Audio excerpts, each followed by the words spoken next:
If you watched part one, that was all about the bids, the deal, and the chaos surrounding. If you missed it, Netflix buying Warner Bros. Was supposed to be Hollywood's biggest deal in decades.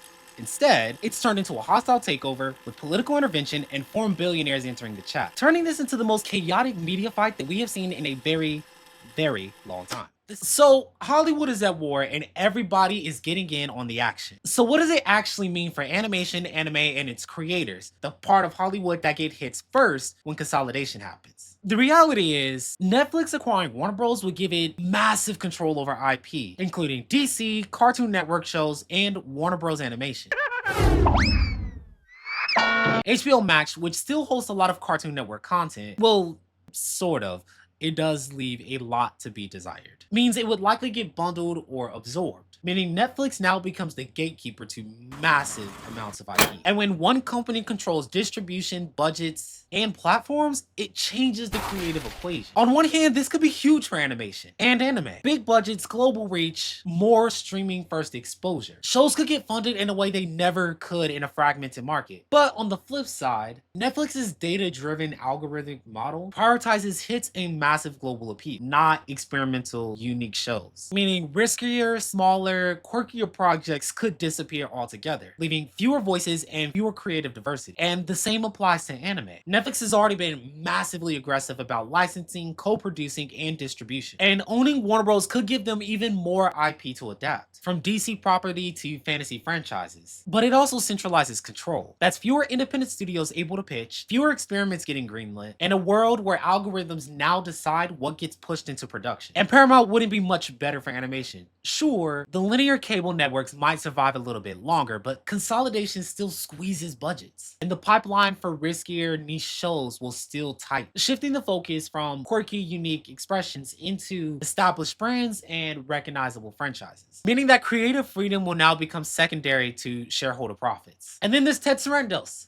Again, his focus on streaming first signals what Netflix values most: control and scale. And that's already shifted the focus at Warner Bros. Animation. Creative teams have already started thinking about what plays well globally instead of what tells a good story. And that's the subtle but profound shift that this kind of merger can create. Prioritizing global appeal over unique storytelling runs the risk of making animation seem shallow and generic and formulaic.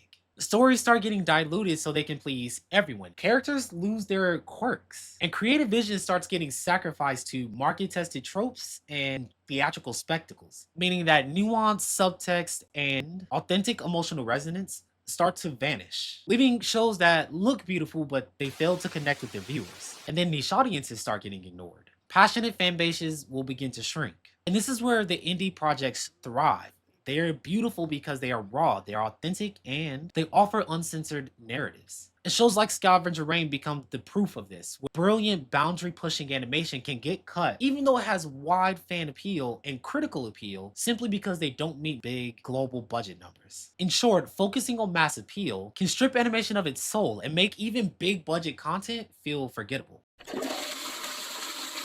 So what does this mean in practice? If Netflix win, animation becomes streaming first, globally focused, and heavily IP driven, resulting in fewer experimental shows, more big franchise content, and leaving the company to decide what reaches its followers or viewers. And this all ultimately gets left up to an algorithm and based on ROI, ignoring passionate fan bases or even critical acclaim. If Paramount wins, the networks will survive longer, yeah, but budgets tighten and risk aversion starts to dominate, as they once again try to breathe life into cable TV and start focusing more on cinematic theatrical releases. And President Donald Trump has also inserted himself into the debate, publicly saying he plans to be involved in the regulatory review and suggesting he prefers a deal that includes CNN, raising alarms about political favoritism. In short, even if the networks survive longer, the creative freedom that made Cartoon Network and Adult Swim unique could be undercut, and the animation ecosystem more skewed towards safe, globally palatable, and politically neutral content.